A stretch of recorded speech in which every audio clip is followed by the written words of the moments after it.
Hey guys, it's time to unbox the brand new iPhone X. It's finally here. The last time I was this excited for a phone was the Samsung Galaxy S8 because, whenever the company goes bezel-less for the first time, it gets me really pumped up. So you can see the iPhone X, this is how the box looks. You probably have seen it. And this was actually the last 256GB piece they had, and it is in the silver color. I like the silver better than the space gray color. So everyone has their own preference. So you can see the iPhone X. Let's quickly lift the box up.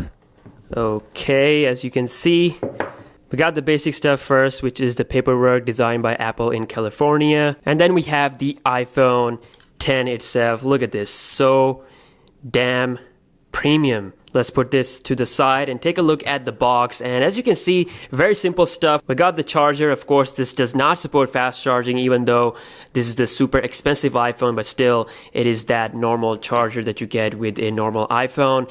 And then we have the ear pods that, of course, they are lightning, and you also get the lightning to headphone jack adapter. And then we have the normal USB to lightning cable. So to get the fast charging, you have to buy that separate Type-C adapter separately. That costs about $85, so you have to do that. Time to remove the plastic. Okay, as you can see, it looks absolutely stunning. And we saw this design first like 6 months ago, so the leaks are getting better and better every single year. So we got the vertical dual cameras on the back with Apple logo, and of course stainless steel on the side.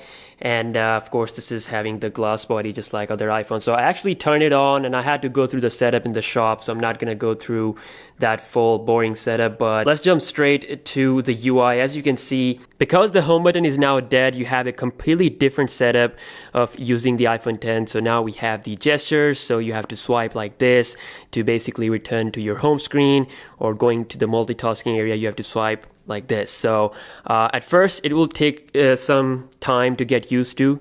This is different. Control center normally comes like this, but on the iPhone X you have to swipe it from the top right corner. So now I've been using the iPhone 8 Plus for about a month, and I wanted to do the review, but I was like, let's wait for the iPhone X and then do a combined review.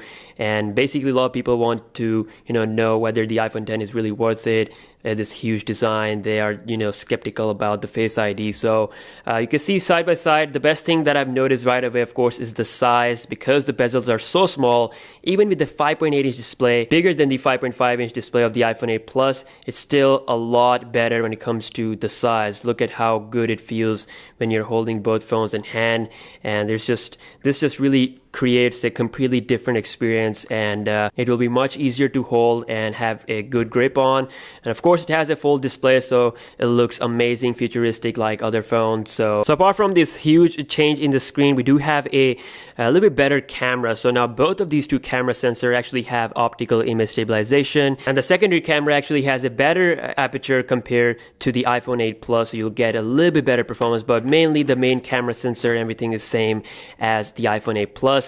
And also the difference is with the new, of course, with the addition of Face ID, you have the true depth camera system, and of course with that you get portrait mode with the front camera. So I was just trying it out, and I got like a really good result in like room lighting. So I'll be trying this, of course, and give you guys my full review soon. But yeah, it basically blurs the background just like the back portrait mode camera does. The power button is now bigger than before. It is of course used for locking and unlocking screen, but for turning off the phone you have to hold down the lock key as well as the volume down key at the same time until you see this menu. So now it's a bit different, and of course just holding this lock key will activate Siri. So Apple, they didn't introduce any secondary Bixby key or anything like that, but they have their own gesture. You can see the volume rocker is still at the same place. The mute switch is also at the same area. Of course, no headphone jack, nothing on the top. Looks super clean. So alright, so let's get down to the exciting part, which is the Face ID, which is like the main headline feature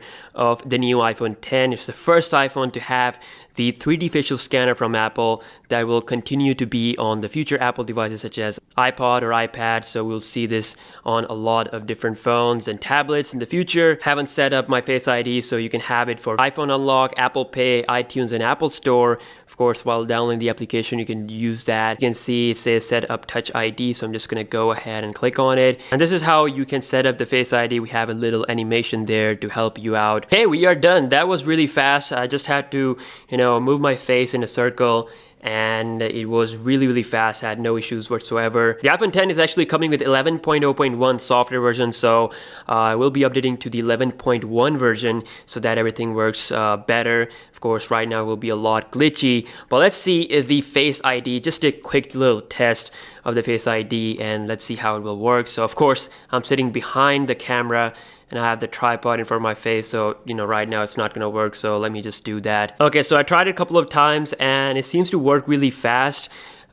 Takes about like a moment to unlock. It's not like super duper fast, but still, like I said, it's not updated to the iOS 11.1, so it will get faster. As far as the internal specifications are concerned, this iPhone, of course, is similar to the iPhone 8 family. We have the beastly Apple A10 Monster chipset inside, and of course, I mean, compared to the iPhone 8 Plus, it has a different software experience, more gesture based, so I would love to try out its speed against the iPhone 8 Plus. And of course, there will be a battery drain test as well. A lot of videos that you guys have requested, so make sure to subscribe to the channel and turn the notification on, because the iPhone X is here and you'll see a lot of content. So yeah, that was the full unboxing of the iPhone X. Again, I'll be doing my full review as well, and see you guys soon. Peace out.